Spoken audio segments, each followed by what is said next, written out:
So hi friends, today we are going to learn about sound. So whenever we uh, see or hear sound, when we hear the word sound, now 3-4 questions come to our mind. All those 3-4 questions are going to be answered through this chapter. The first question is, what is sound?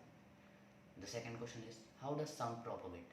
Third question is, the what are the different types of sounds which we hear? And the fourth question is, on what factors does sound depend on? And there are many more questions which don't come to our mind, but they are still in book, so we need to study them. So first I'm going to explain the question, what is sound?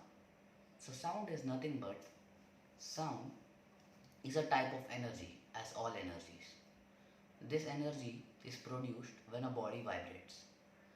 For example, when I hit this table, some kind of sound is coming to my ear and my ears can perceive that sound. Our ears can perceive sounds from 20 Hz to 20,000 Hz. That's the frequency. It is known as audible range, which our ears can hear from 20 Hz to 20,000 Hz. That's very important. Uh, there are many sounds below 20,000, above 20,000 Hz, known as ultrasonic sounds, and some sounds which are below 20 Hz, known as infrasonic sounds. Those sounds are not perceived by our ears, but can be perceived by ears of some other animals like dolphins, bats, etc. etc. We learn about that later in the chapter. So first, as we know, what is sound? Sound is vibration produced in a body that can be heard or perceived by our ears. So we have second question, how does sound propagate? So as we studied in the chapter light does not need a medium to travel actually. Like from sun to earth there is only vacuum and light can travel, meaning there is no medium but still light can travel. But for sound, is that the same case? No, obviously no, right? Because sound requires a medium, whether it can be air or water or some kind of solid, it is okay. It sound can travel in all those mediums. So there are so before studying sound, we need to learn about waves. There are two kind of waves. One is mechanical wave, which is more important in this chapter. So we will learn about mechanical waves right now. So mechanical waves are also known as elastic waves. Mechanical waves are of two kinds. One, longitudinal waves. Second, transverse waves. So what kind of wave is sound? That is the first question which strikes to our mind. At present, let's consider sound to be a longitudinal wave. Ahead in this chapter, we'll also know that sound can be a transverse wave, which we will learn little bit later. So first, what is a longitudinal wave? Before that, we have one more question which intelligent ones might have came to know about or might ask, which is, what are mechanical waves? Mechanical waves are nothing but waves which require medium to propagate. Like sound, it requires medium, right, to propagate. So it is a mechanical wave. Now let's come to longitudinal wave. What is longitudinal wave? So whenever a vibration is produced, whenever a vibration is produced, the particles in that medium, like in air, let's consider molecules to be the particles. Imagine lot of molecules here in this box, and there are lot of particles like this. When a particle receives some energy or vibration, it moves like this from left to right about its mean position. Consider this to be a particle and this to be its mean position. If it's moving left and right, compression and rarefaction, it is known as longitudinal wave. As per our textbook definition, longitudinal wave is a wave in which the vibration is in the direction of wave. Like now the wave is in this direction and the vibration are also in this direction. So this is a longitudinal wave. Hope you understood this longitudinal wave. Now let's come to transverse wave. What is transverse wave? Like if your if you know an example of stadium, the ones, the one like that Mexican wave in stadium video. So what is a transverse wave? A transverse wave, one in which the particle moves up and down to about its mean position. Consider this to be the mean position, and if it moving up and down about its mean position, then it is a transverse wave. So as per our textbook, we have definition like transverse wave is a wave in which the vibration is perpendicular to the direction of wave. Consider this to be the wave perpendicular, perpendicular. There are many particles. It's going like this, like this, like this, like this. In sound like longitudinal wave, it's going like this, straight up. It is left, right, left, right. It's moving left and right. In plain words, we can say like that. And in transverse wave, it's moving up and down. Clear? So next, difference between sound wave and a light wave. So what is a sound wave? First difference, most of you might know till now because I already told it. If you focused, then you might know. Sound requires a medium. Light does not require a medium. That is one of the main difference. Second is sound is a mechanical wave. Light is a electromagnetic wave. That's the second difference. About light, you can see in another chapter. Now we will not go like as such deep in light, but yeah. So this was some basic information about sound. Now let's go to reflection of sound. So what is reflection of sound? Reflection of sound is nothing but same as reflection of light. You can think like that. If you know reflection of light, reflection of sound will be a lot more easier to you. Reflection of sound, so it follows two things, same as reflection of light. What was the first point in reflection of light? Incidence, angle of incidence is equal to angle of refraction. If the angle of reflection, if you know this, the same is of sound, angle of incidence is equal to angle of reflection, for sure. And the second one is the angle of incidence, the normal at the point of incidence, and the angle of reflection. That's a bit confusing, but reflection all lie on the same plane. That are 2 points in reflection of sound. So now reflection of sound is nothing but when I am speaking right now in this room also reflection of sound is taking place. Reflection, like for example, but there is a big difference between reflection of sound and light. In light, a shining surface is required, but in reflection of sound, no such shining surface or anything is required. Just a rough surface is also okay, like these walls which you can see behind me, or you may not, I don't know.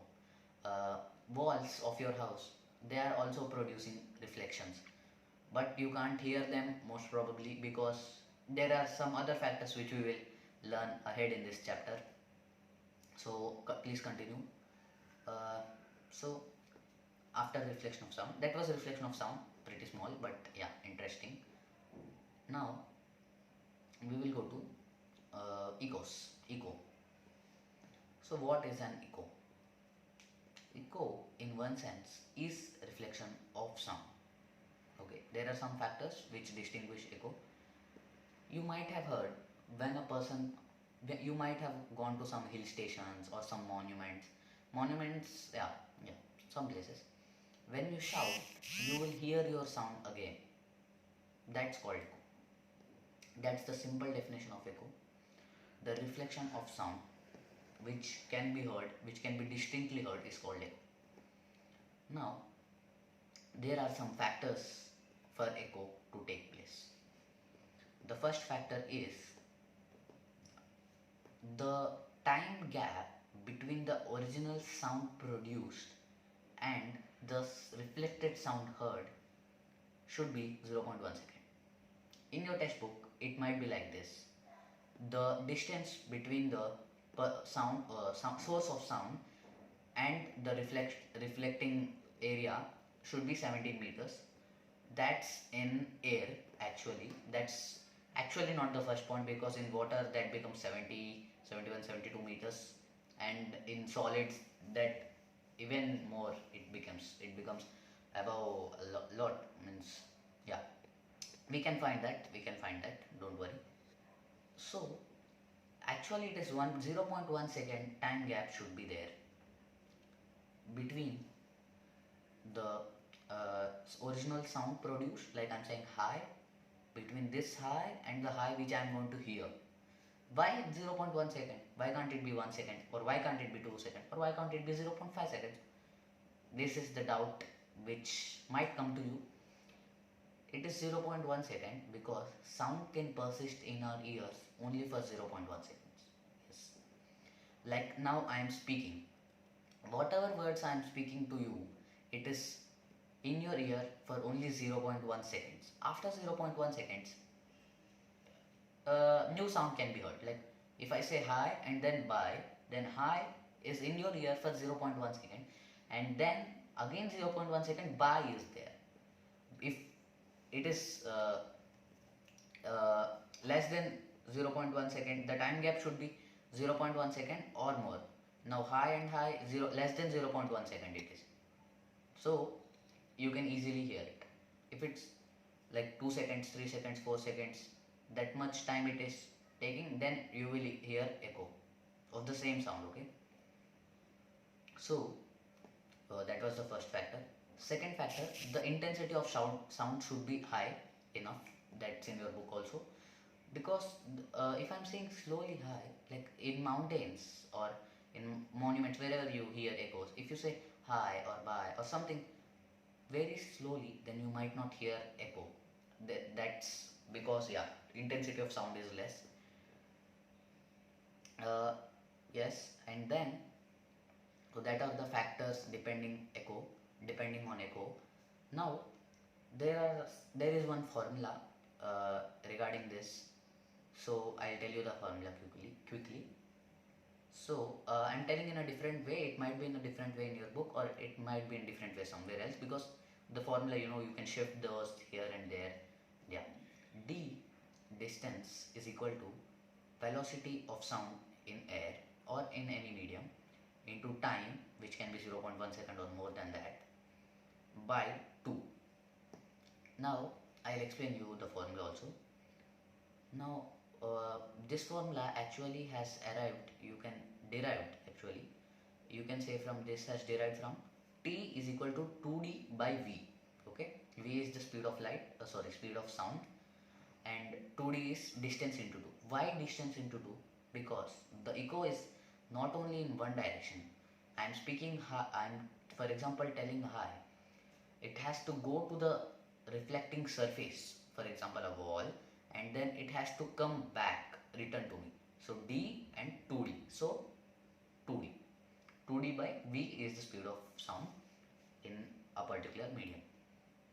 So that's why it is 2d. That is the main formula for echo.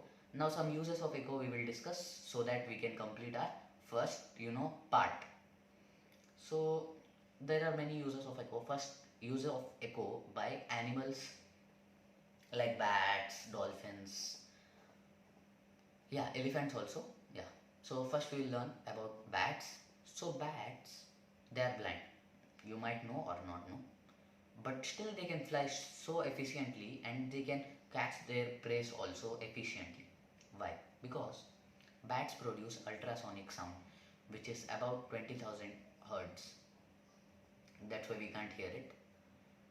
Now, for example, bat has produced some ultrasonic sound. Okay, like this is bat. Consider this hand to be bat and this hand to be an obstacle. Now, bat has produced some ultrasonic sounds. Consider this to be waves coming, and they hit this, and as this is a reflecting substance, it will reflect back, and rest of them will go. And the reflecting substance, so the reflecting sound waves are coming, and again the bat can perceive them as well. So bat uses this formula to be funny, but a bat has that perception to tell. So it calculates the distance, and calculates the distance in its mind, and it knows that obstacle is there, so it will fly away out from above or from below or from somewhere else. It will not go and hit it directly. That is first use of echo by bats. Dolphins also similarly. and the elephants also. Some elephants infrasonic sound they produce, and same way it's the same mechanism. You might ask, like dolphins are not blind, right? Why they need it? Because dolphins are generally found in deep sea, and light cannot reach there, so they need it there. Yeah. So now the second use, sonar. Sonar is nothing but sound navigation and ranging. Ranging means detection or like distance. Ranging means range, distance. So there are submarines. You might know it. Like if you have watched Ghazi movie, which is very famous, you will come to know about an idea what is sonar. If you haven't watched, don't worry, I'll tell you now. Now a submarine has a sound receiver and a sound producer, ultrasonic sound producer. Now the sound is produced, and consider this to be a submarine and this to be another submarine. Now ultrasonic sound is produced and it hits this submarine and is reflected back, and the receiver catches these reflections. Now from the time taken for the time taken for sound to come back, I mean ultrasonic sound to come back, the time taken for that, and if we don't know the distance, and velocity of speed in water is 1440 or 1420, whatever, like approx it is. Uh, from that, the submarine catches the reflection again, and it can tell we can from that we can tell the distance, how far the other submarine is or how depth the sea is. That's the second. And third is in medical fields, the same thing, like the shape of organs and all we can see by sending ultrasonic waves inside and by catching the reflection. It's the same mechanism overall. That's it.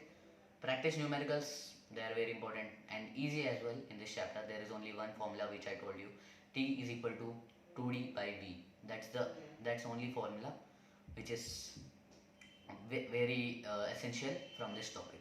Thank you.